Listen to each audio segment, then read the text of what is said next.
Sadashiva Samarabha, Shankaracharya Madhyamam, Asmadacharya Parantam, Vande Guru Paramparam, Ishvaro Guratmeti, Multiveda Vibhagne, Vyomava Vyaptadehaya, Dakshinamurtaye Namaha, Sarva Vedanta Siddhanta, Gocharam Tama Gocharam, Govinda Tamarananda, Satguru Pranatosh Maha. Om Shanti, Shanti, Shanti. Om. Namastê, gratidão, participação de todos vocês nessa noite. Então, nós estamos oficialmente dando as boas-vindas a esse título do nosso estudo. É o título mais novo da livraria do Vidya Mandir, chamado As Upanishads e o Autoconhecimento. Então, nós estamos trazendo a introdução desse livro, que fica na página 17. E essa introdução é escrita pelo Swami Dayananda Sarasvati, que é o Swami, né, o Guru, que orienta esses escritos, né? Esse compêndio das Upanishads dentro dessa obra aqui, que é comentada pela Glória Arieira. Então, o que ele diz? Eu vou fazer essa leitura com vocês. Eu recomendo para que vocês, na hora que estiverem com o livro em mãos, retomem, né, e refaçam essa leitura. Vedanta é um corpo de conhecimento que tem como fonte as Upanishads, que são uma parte das antigas escrituras conhecidas como Vedas. Por serem os textos finais dos Vedas, as Upanishads também são denominadas Vedanta, pois em sânscrito o sufixo anta significa final. A gente viu um pouquinho disso na semana passada, né? Existem 4 Vedas, cada um deles contendo um certo número de Upanishads, que são apresentadas na forma de diálogo entre um mestre e um discípulo. É dito que existem 108 Upanishads no total. Então, gente, só um comentário aqui, né? Elas são apresentadas na forma de diálogo entre o mestre e o discípulo, porque essa é a maneira constatada como válida nessa linhagem de aprendizagem do Vedanta, né? Então, para se aprender Vedanta, existe um mestre que ensina o discípulo, tá? Então, esse é um registro de um sistema de aprendizagem que é validado, que é considerado válido dentro de Vedanta. A palavra Upanishad significa Brahma Vidya ou Atma Vidya, o conhecimento do eu. Vidya é conhecimento, tá? Então, Brahma significa o divino, né? E Atma significa a alma, o espírito, a essência. Então, conhecimento do divino e conhecimento da essência, que, por sua vez, é o conhecimento do eu. A gente vai saber cada vez mais sobre isso, tá? A raiz verbal shad tem 3 significados: esgotar ou desintegrar, vicharana, por fim ou destruir totalmente, avachadana, e tornar conhecido, gati. Para completar o nosso entendimento, analisamos os 2 prefixos, upa e ni. Upa significa algo que está muito perto e ni quer dizer exatidão em termos de conhecimento ou determinação. Esses 2 prefixos são usados aqui significando conhecimento de alguma coisa muito próxima. O que é muito próximo? A proximidade é sempre considerada a partir do ponto de vista daquilo que se encontra mais distante. Sendo o Sol a estrela mais próxima, dizemos que as outras estrelas estão mais distantes e o Sol mais próximo. De modo similar, o Sol está distante, ao passo que a Lua encontra-se mais próxima. A Lua está distante em relação aos Himalaias, que estão mais próximos. Estes, por sua vez, estão mais distantes e Nova York está mais perto. Nova York está distante em relação à cidade onde você reside. E está mais longe em relação à casa do seu vizinho, que está distante se comparada à árvore do seu quintal. A árvore torna-se distante em relação à parede mais próxima, que está distante considerando-se a proximidade das suas roupas. Mas suas roupas estão distantes no que se refere à sua pele.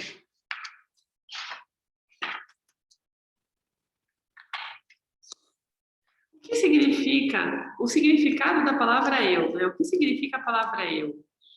O que é então o mais próximo?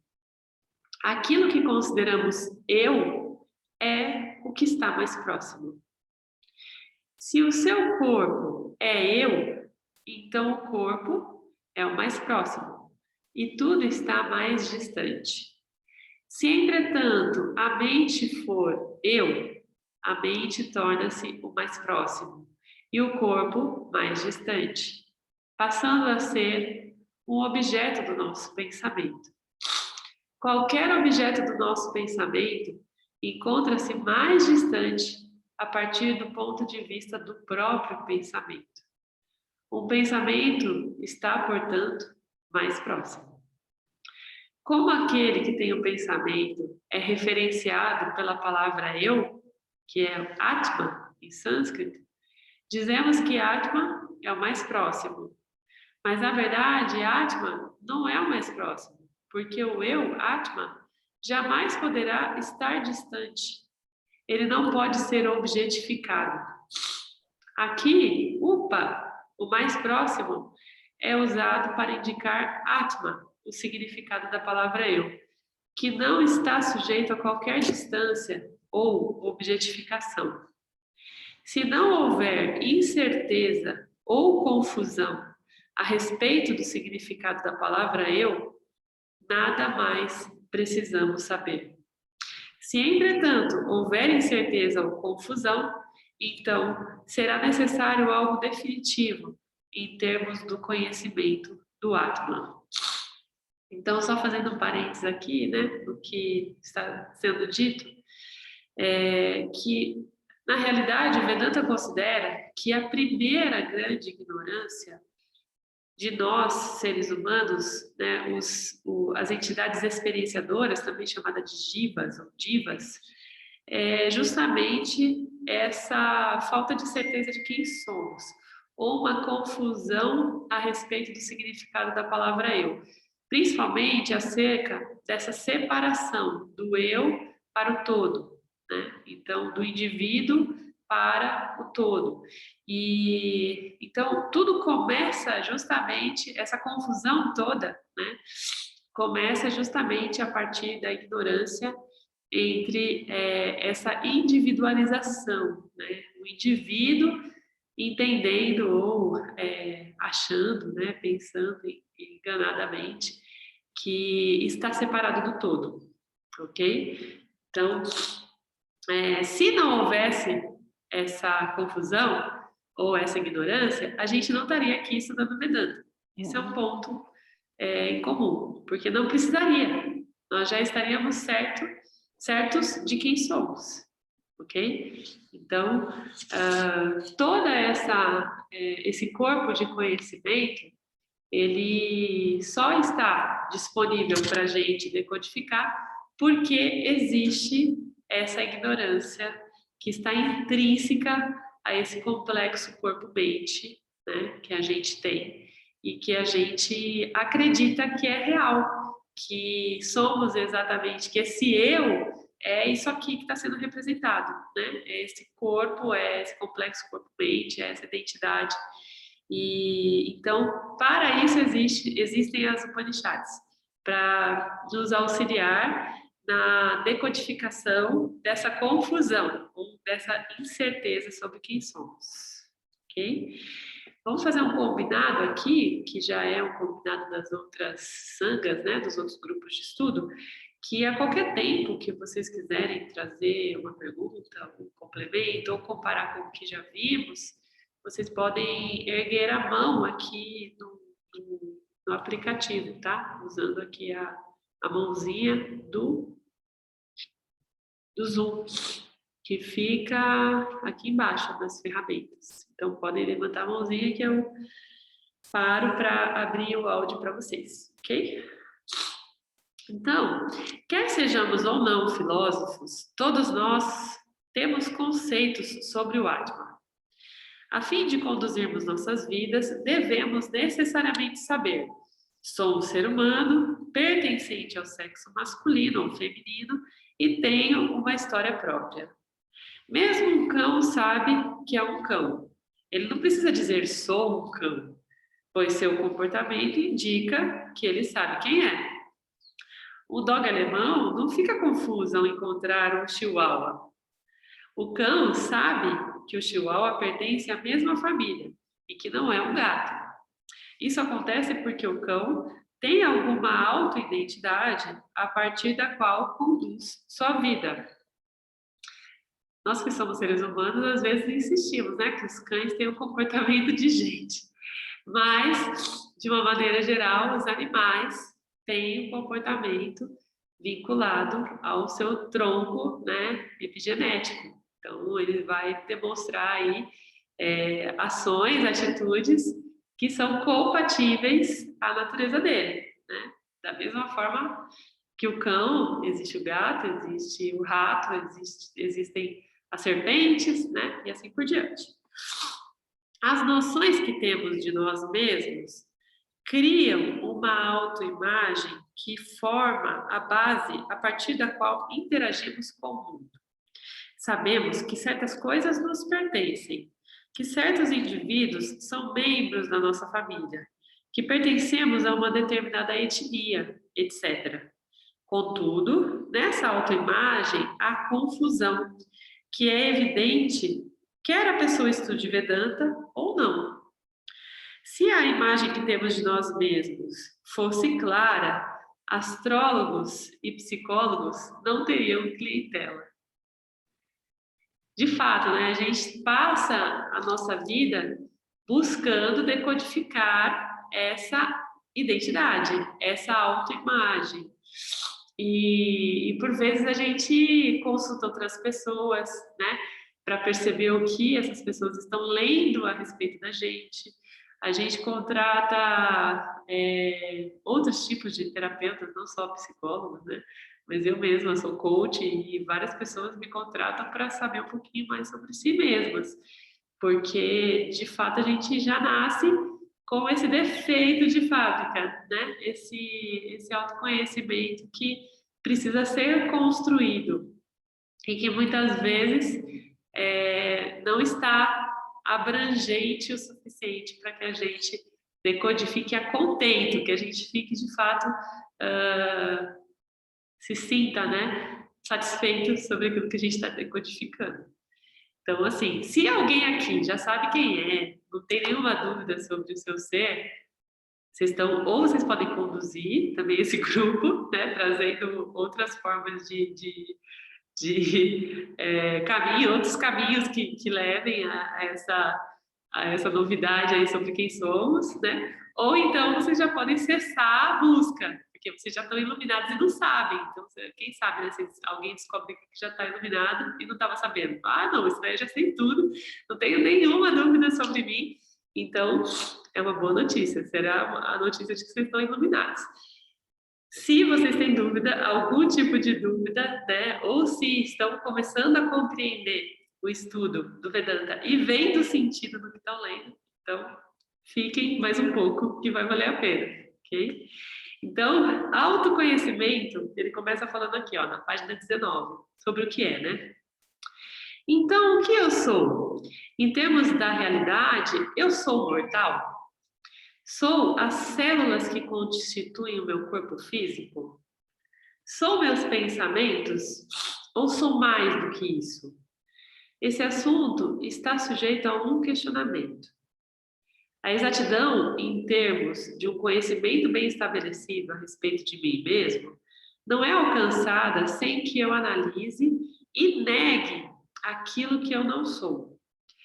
Tenho que ser capaz de negar todas as noções que tenho acerca de mim mesmo e ver claramente o que sou. Aqui não estamos falando sobre exatidão de convicção ou afirmação. Falamos sobre o autoconhecimento, Nana, ou Inanna, né? Que exige muita análise. Então, o que nós estamos fazendo aqui é chamado de Inanna Yoga, que é a yoga do conhecimento, do autoconhecimento, essa descoberta sobre si mesmo, ok? E como é dito aqui, né? O Dayananda diz que eu tenho que ser capaz de negar todas as noções que tenho acerca de mim mesmo. Eu queria interagir um pouquinho com vocês a respeito disso, porque é muito legal a gente fazer essas construções, né? O que significa isso na prática? Negar as noções que tenho sobre mim mesmo. Alguém tem ideia?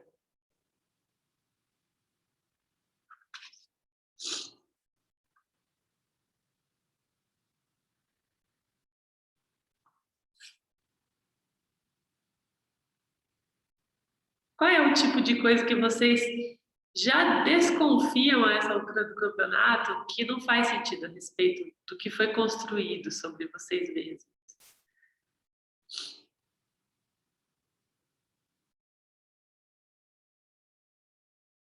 Quem já participou de outros grupos de estudo podem falar, viu, gente? Não sou café com leite, não, pode participar. Mesmo já sabendo algumas coisinhas. É uma questão importante a gente construir isso. Porque fazer a ponte com as questões cotidianas é importante nessa construção. Que significa negar todas as noções que tenho acerca de mim mesmo. Tá, posso falar? É não me identificar? A Paty está falando? Sim. Estão me ouvindo? Que estranho, eu não estou ouvindo o seu... Ah, peraí. Para os pagamentos e ter suas finanças Tô. organizadas por áreas, como vendas, devolução e qualquer outra que você cadastrar na Tá ouvindo? engrenagem. Tá entrando um vídeo aqui, Gerenciar gente, é isso? de receita e despesas. Peraí, deixa eu te dar uma áudio. Deu boi na linha aí. Peraí. Deixa...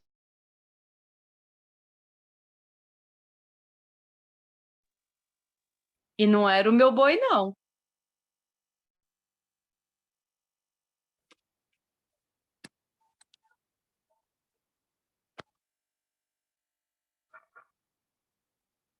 Desculpem, tava tocando um vídeo sobre emissão de nota fiscal eletrônica. Olha, tudo a ver, né? Aí, quando eu abri o áudio aqui, abriu tudo.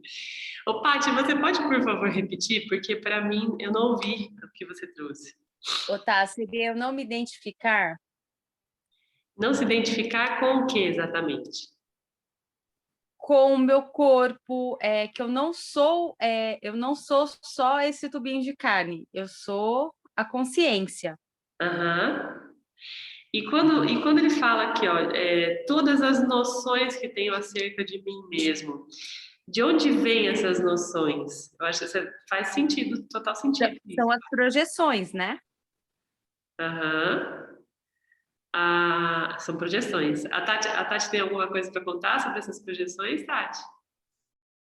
Eu penso que seria dualidade, né? Negar essa ilusão que a gente vive de achar que só isso aqui é real, na verdade, que tudo isso aqui é real, né? Que, como pegando assim dos outros estudos, né, a gente vive em Maia, né, na projeção de Maia, em Maia não, a gente vive em Mitiá, mas é uma projeção de Maia, algo assim. E aí tudo que a gente vive aqui, a gente acredita que é super real que é só isso, que a gente sofre, a gente se identifica com o corpo, a gente acha que a gente é separado do outro, sendo que, na verdade, a nossa natureza é uma só. Sim, exatamente. É sobre isso também. Ô, Rodrigo, você sabe falar para a gente de onde vem isso? De onde vem essas noções? Então, eu acho que tem muito a ver com as crenças, né, que a gente carrega de quem nós somos, do que disseram que nós somos e daquilo que ficou enraizado, impregnado na gente, né? E eu acho que vem muito também com relação aos pensamentos também que passam, né? E que às vezes a gente se identifica. Eu vou falar, né? Eu me identifico e quando eu vejo eu já estou aquela história enlouquecida ali e não, nada disso é real. Então eu vejo muito nisso também, acho que a Paty falou com relação ao corpo, né? E a própria mente, né? Eu acho que tem isso também, que é muito difícil, né? Mas acho que é isso, não sei, trazendo aqui. Para você é isso, para a apareceu. construção, para o que você já percebeu e o seu processo de desconstrução tem sido relacionado a isso. Sim, Né? muito mais com relação às minhas crenças, né? Daquilo que realmente eu já tinha muito certo do que eu realmente estava me identificando com aquilo, né? Eu acho que não é e que tem uma questão assim, algo muito maior, né? E que ao mesmo tempo isso vinha me limitando, entendeu? Ao mesmo tempo que isso foi o que te causou o incômodo, assim, o desconforto que te colocou na busca dessa verdade. Exatamente. Legal. E o Matheus, que está chegando aqui no primeiro estudo oficial, né, Matheus? Hello, boa noite a todos. Thaís, eu gostaria de pedir para você repetir essa última frase aí do livro, que era uma pergunta, não era? A última frase do livro, ele fala, Essa pergunta que você colocou. tenho que ser capaz de negar todas as noções que tenho acerca de mim mesmo e ver claramente o que sou. Entendi. Então ele tem que negar todas as noções que ele tem dele mesmo. Ele que ele diz somos nós, tá? Para o buscador. E no caso seria a desidentificação com o ego, assim, de tudo Também. aquilo que a gente cresce acreditando o que é bom e o que é ruim. Exatamente. A gente cresce. O ego, inclusive, aqui está sendo o principal objeto, né? Colocado. Porque isso que as meninas estão contando e que o Rodrigo está contando está intimamente relacionado com a construção do ego.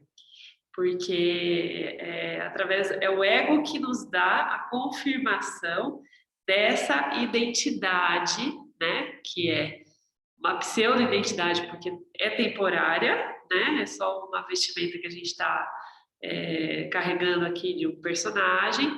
Porém, o ego, ele, junto com a mente, eles têm o poder de fixar essas verdades como absolutas, né?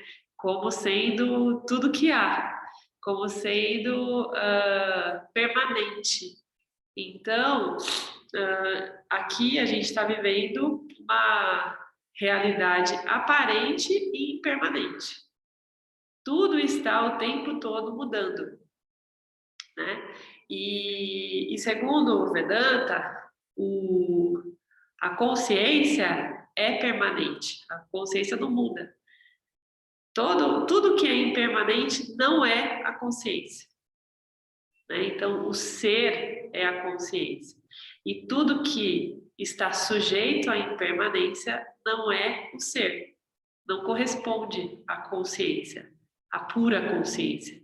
É apenas uma consciênciazinha que está ali projetada, né? Ou tem uma permissão ali de funcionar por um tempo determinado para sustentar esse jogo, né? Essa ilusão, essa projeção. Então, sim, tem tudo a ver com o ego. O ego é o dispositivo que está vinculado diretamente a essas construções todas. Perfeito. Ok? Muito obrigado. Obrigada a você. Então, alguém mais quer falar alguma coisa? Então, seguindo, os prefixos upa e ni se referem a um conhecimento bem estabelecido sobre aquilo que é o mais próximo, Atma. Esse conhecimento é o que chamamos de autoconhecimento. Quando esse conhecimento se dá, tudo que é indesejável, todo sofrimento se dissolve e é destruído. Agora, a questão é, se isso que é indesejável poderá retornar. Várias pessoas perguntam isso, né? Ah, depois que eu me ilumino, eu posso me desiluminar? Posso retornar à ignorância, né? Posso destruir o sofrimento temporariamente indo dormir, mas ao despertar, o sofrimento retorna. Não é essa desintegração semelhante ao corte de uma árvore? A árvore é cortada, mas se suas raízes não forem arrancadas, o que originou a árvore permanecerá, tornando possível que ela torne a crescer. De forma semelhante, os sofrimentos que desaparecem temporariamente podem voltar, pois o que veio uma vez pode voltar, assim como as dores de cabeça e a fome que são removidas, mas voltam. Se o autoconhecimento remove o sofrimento apenas temporariamente, não é a resposta última para acabar com o sofrimento humano. Este problema é tratado pelo segundo significado da raiz Shad, destruir ou arrancar totalmente. Assim como uma árvore deve ser arrancada com raiz e tudo para ser eliminada permanentemente, o conhecimento claro do eu destrói o sofrimento juntamente com a sua causa, de modo que não haja possibilidade do seu retorno.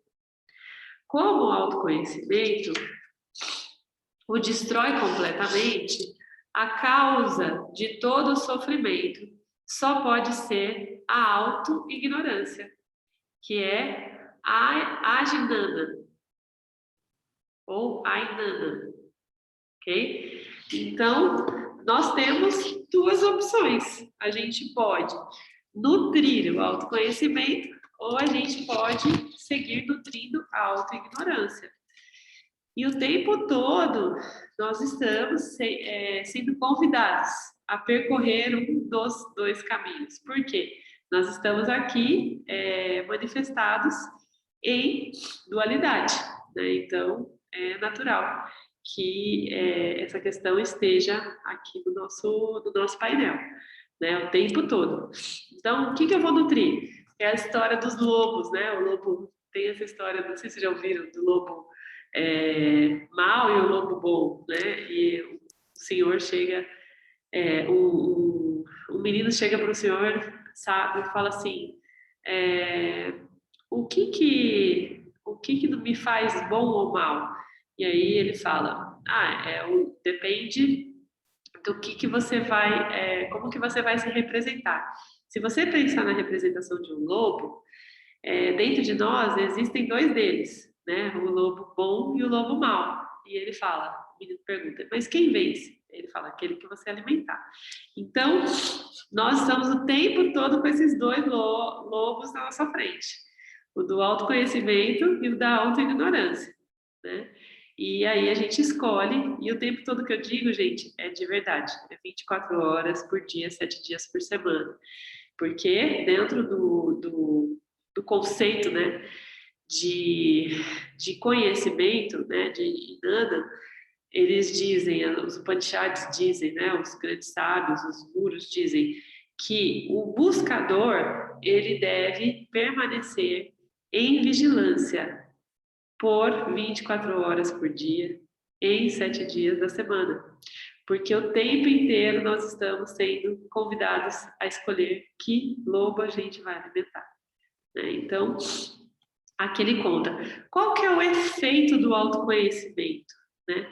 Na visão das Upanishads, tudo que é indesejável origina-se da auto-ignorância e, portanto, pode ser destruído pelo autoconhecimento. Qualquer espécie de conhecimento pode somente destruir uma coisa, o seu oposto, a ignorância. Quando a autoignorância é destruída, o produto dessa ignorância, qualquer que seja ele, também é destruído.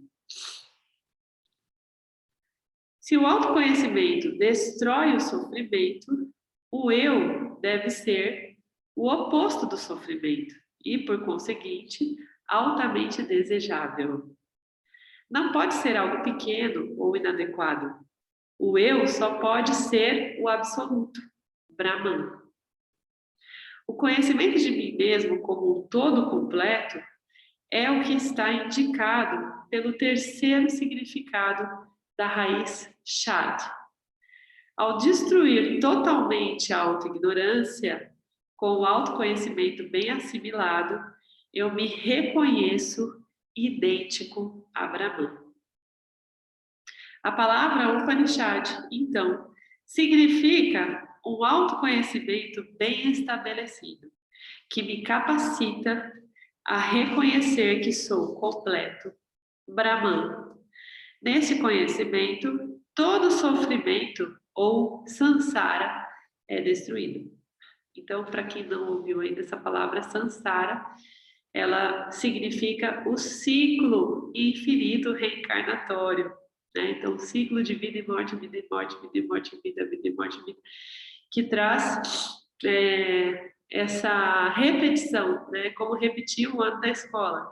Então, vai ter que aprender tudo de novo. Tudo aquilo que você ainda não conseguiu reconhecer, vamos lá, você não passou dessa fase, né? Você não passou de ano. E aí, vai cansando, vai cansando. E nós somos esses repetentes cansados, né? Então, em algum momento, a gente já reconheceu padrões e falou, epa, peraí, que tem alguma coisa que está fora da ordem e eu quero descobrir que ordem é essa. Né? Então, é por isso que estamos aqui. Não é porque a gente viu na Netflix que era legal aprender Vedanta. Foi porque a gente provavelmente viu alguma coisa lá nos streamings e entendeu que isso não reflete a realidade que a gente ainda não sabe qual é, né? Que estamos descobrindo juntos, mas que é a verdadeira realidade. Então, estamos aqui, ok? Então, assim, aqui é interessante também, porque esse significado, autoconhecimento bem estabelecido, que me capacita a reconhecer que sou completo, isso é um ótimo significado para Vedanta de uma forma geral, ok? Então, como o Upanishad é uma parte integrante do Vedanta, que é justamente o que revela o conhecimento, né? Que é o manuscrito, que é o corpo ali de conhecimento, a gente pode definir Vedanta dessa maneira. Tem várias pessoas que falam, eu tenho dificuldade de definir Vedanta, né? Para quando eu vou contar para as pessoas que eu estudo Vedanta, o pessoal fala que Vedanta, Vedanta o quê? Vede o quê? Né? E aí eu fico, meu Deus, como é que eu explico isso? Então, aqui na página 20, né? Depois vocês vão ter a oportunidade aí de reler, tem esse significado que eu acho que é muito simples e que fala sobre tudo que é Vedanta, né?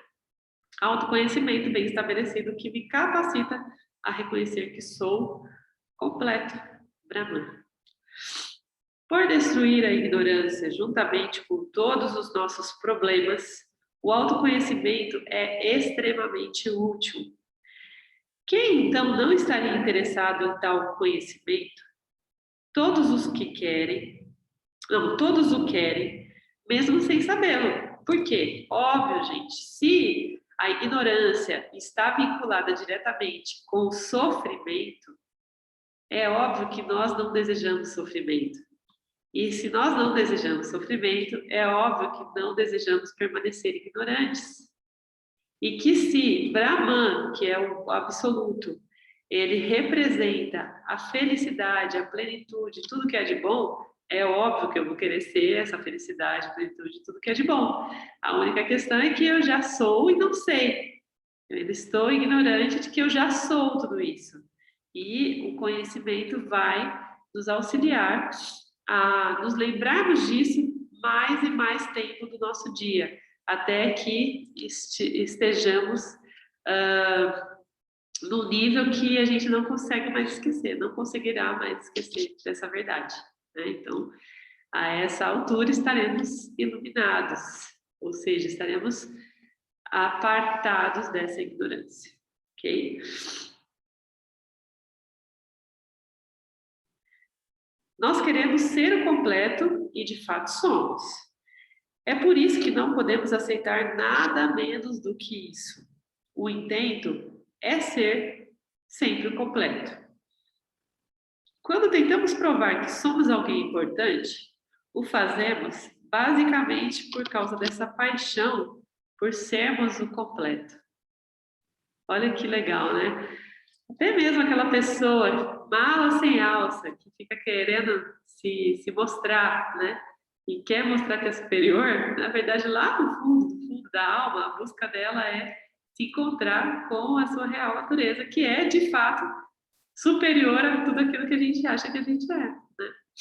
Então, toda essa malha de ignorância que se manifesta de infinitas formas aqui, na verdade, tem a mesma essência, que é a busca por essa totalidade, por esse descobrimento de que somos consciência, de que somos Brahman, de que somos o todo, né? E às vezes a gente cria certas resistências com algumas manifestações, né? Mas lá no fundo está todo mundo querendo ser feliz, pleno, completo. E se agarrando às suas verdades dos caminhos, né? Dos caminhos artificiais que pseudo conduzem a este estado. Que, na verdade, só por ser o estado já não está certo, né? Então, as pessoas buscam caminhos que levam, que promovem estados de plenitude, de felicidade. Só que tudo que é estado passa, é impermanente. Então, ninguém que está em busca de um estado, de fato, está na busca correta. Porque a nossa busca não é do estado de plenitude, nossa busca é da certeza de que somos plenos. Essa é a única busca que nos coloca na permanência, né? Nessa certeza que perdura. Ok? Alguém quer falar alguma coisa? Mais dúvidas? Mais complementos? Mais insights?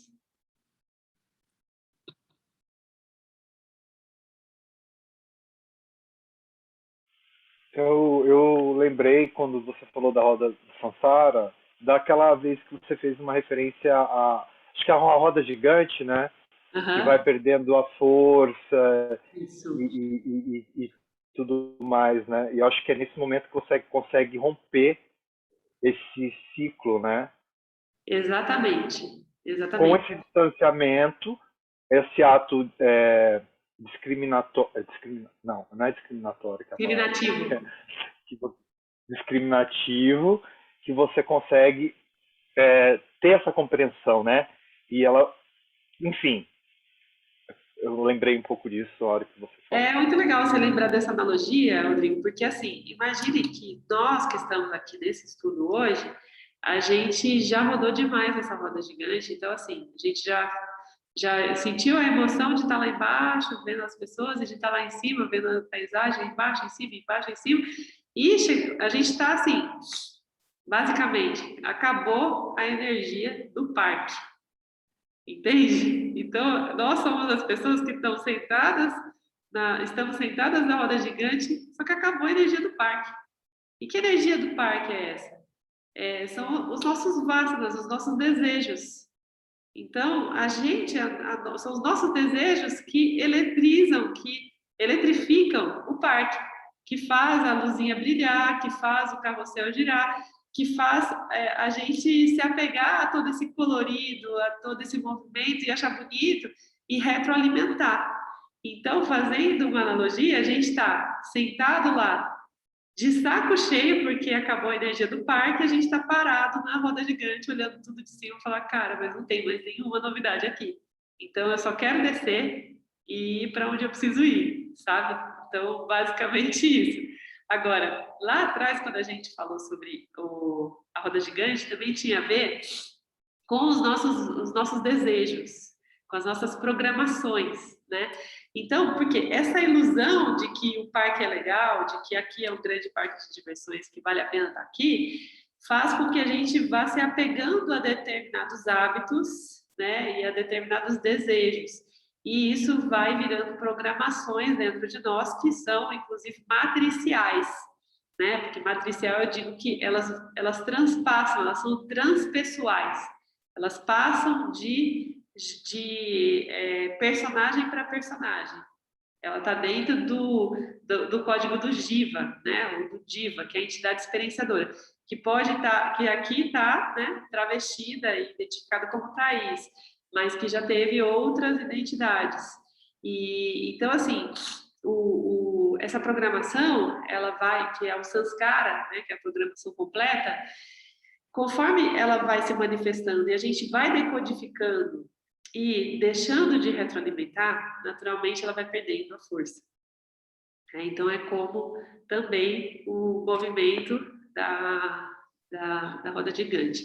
Chega uma hora que acaba a energia aí, não tem mais o que rodar. E aí, não tem mais força. Então, é como se cada desejo, cada programação, né, tivesse a sua própria roda gigante. Chega uma hora que a roda não tem mais força para subir. Então, quando está embaixo, a gente considera que aquilo está no inconsciente. E quando ela ressurge do consciente. E se a gente retroalimenta, ela vai se esconder, só que logo ela vai aparecer de novo. E vai aparecer de novo, e vai aparecer de novo, e conforme a gente vai dando combustível para ela, né, dando força para a roda gigante, ela vai ganhando mais velocidade e vai aparecendo mais e mais vezes. Isso é com todos os hábitos, né? Tanto os bons quanto os ruins. Porém, dentro de Vedanta, até mesmo certos hábitos que são vistos aqui como bons, não são tão bons assim, porque são hábitos de identificação, né, com o complexo corpo-mente. Então, tem pessoas, por exemplo, que são apaixonadas por exercício físico. Teoricamente, isso é legal, é bom, só que essa paixão, ela retroalimenta uma identidade com o ego, né? Uma identificação com o ego. Então, tudo isso pode ser comparado a esse movimento de roda gigante. Mas olhando aqui especificamente a essa questão que a gente está vivendo hoje, né? É como se a gente estivesse lá sentado de saco cheio, né? Um tanto, como fala? Entediado com esse movimento da roda gigante. Acabou, não tem mais graça. Então a gente precisa saber como é que a gente desce dessa roda gigante e como que a gente encontra o caminho do lugar que é de fato o paraíso, que não é o parque de diversões, né? Que é o paraíso da consciência, ok? Alguém quer falar mais alguma coisa? Gratidão por lembrar dessa analogia, Rodrigo. Caiu aqui a minha internet, mas já voltei pelo telefone. Ah, ótimo. Você conseguiu ouvir até o final? Agora a gente está sem seu áudio. Tem que liberar o áudio. Eu perdi acho que o finalzinho, mas eu posso ver depois da gravação. Tá bom. Gratidão, Rodrigo. Mais alguém?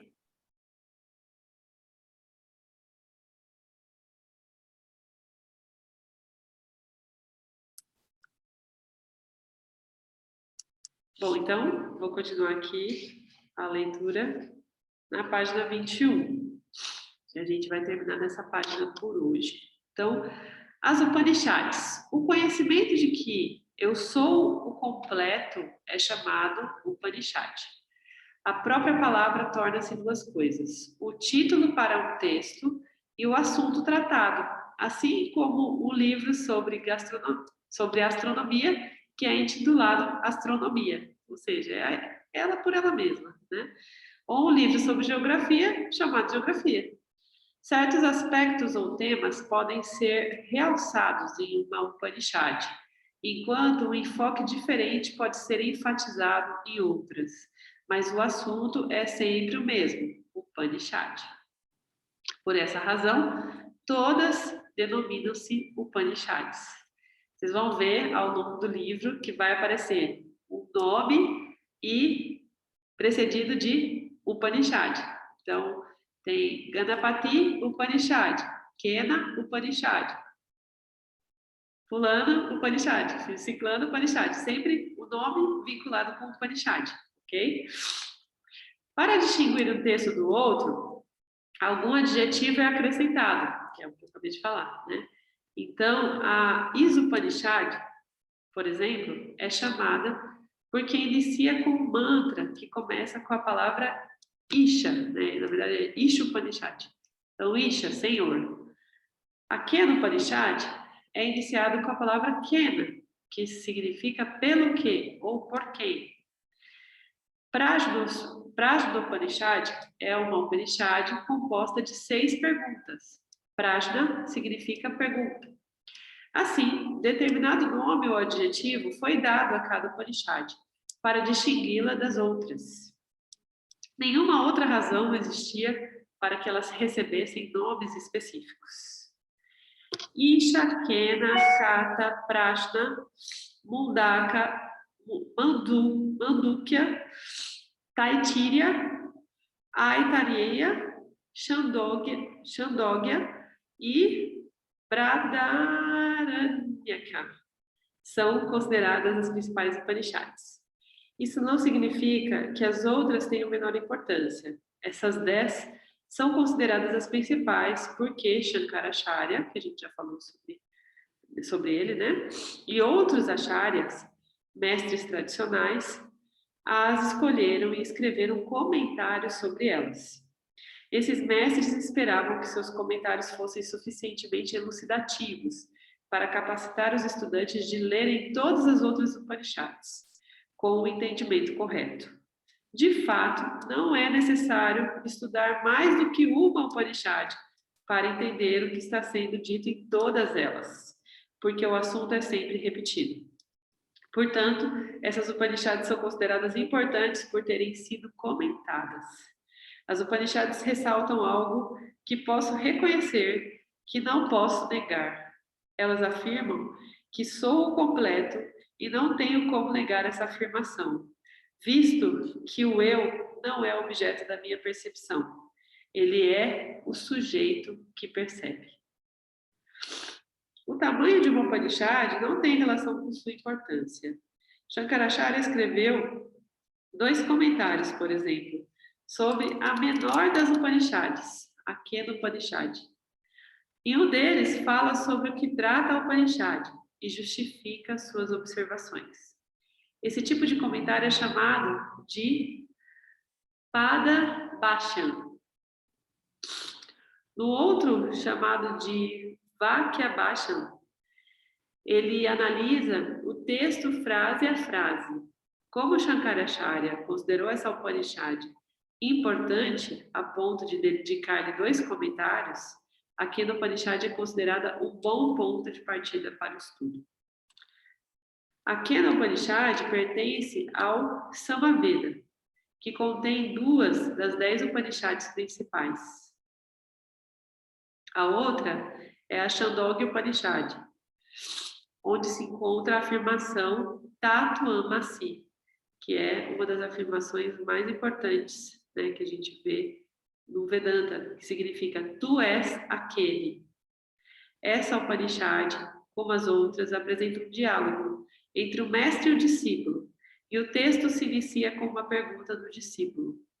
Em algumas Upanishads, os nomes do professor e do estudante são mencionados, mas na Kena Upanishad isso não ocorre. Nomes não são considerados importantes. A única coisa que importa é o modo como esse conhecimento é adquirido. O autoconhecimento só pode ser adquirido através de um professor. Portanto, o discípulo deve se dirigir a um professor e solicitar-lhe o ensinamento. Esse aspecto da tradição do ensinamento é revelado pela própria Upanishad, que esclarece quem recorreu a quem em busca de conhecimento. Por exemplo, nos dizem que Swetaketu foi ao seu pai, Udalaka, e pediu: por favor, me ensina. Seu pai criou, assim, uma situação favorável para ensiná-lo. Primeiro, indagou ao filho se ele havia pedido ao seu professor, com quem havia estudado por 12 anos o conhecimento, que uma vez adquirido tornava tudo conhecido. Então, Swetaketu, ao se dar conta de que não solicitara esse conhecimento, pede a seu pai que lhe ensine. Desse modo, algumas Upanishads revelam o nome do professor e do aluno, e a história de como se encontraram. Embora nomes não sejam citados na Kena Upanishad, é óbvio que o discípulo está fazendo uma pergunta. Então, agora estamos chegando, né, no nosso horário combinado. Então, até aqui, a gente está falando um pouquinho mais sobre como que vai se dar, né? Como que é a estrutura dessas Upanishads que a gente vai ler. Nós temos mais 2 páginas que falam sobre a Upanishad em si, né? Sobre a estrutura da Upanishad, na verdade, e a gente vai partir, a partir do nosso próximo encontro, a Upanishad em si, né? Ao conteúdo da Upanishad. Então, a gente vai começar pela Ganapati Upanishad, ok? Então, até a semana que vem, provavelmente a maioria de vocês estarão com os livros.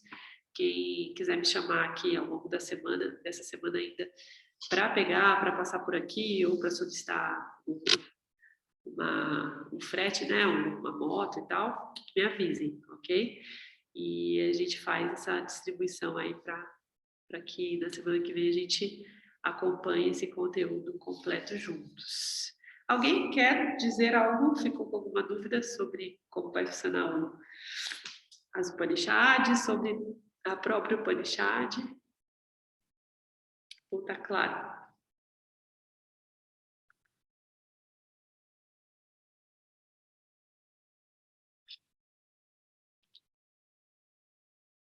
Bom, então, não tendo perguntas, nós vamos encerrando esse encontro de hoje. Quero agradecer muito a presença de todos e dizer que na semana que vem a gente vai tomar contato com as Upanishads de uma forma mais direta e entender essas interpretações que vão vir a partir do resumo, né, e da revisão da Glória, ok? Em português. Então, nós vamos tomando contato com essa plenitude que somos através do mantra Purnamada. Convido a todos a entoarem o mantra junto comigo. Om Purnamada Purnamidam Purnamudachyate Purnasya Purnamadaya Purnameva Vashishyate. Om Shanti Shanti Shanti. Gratidão a todos pela companhia. Até a semana que vem. Nos vemos. Qualquer dúvida, me chamem. Até, boa noite. Boa noite. Boa noite. Boa Boa noite, noite. Thaís.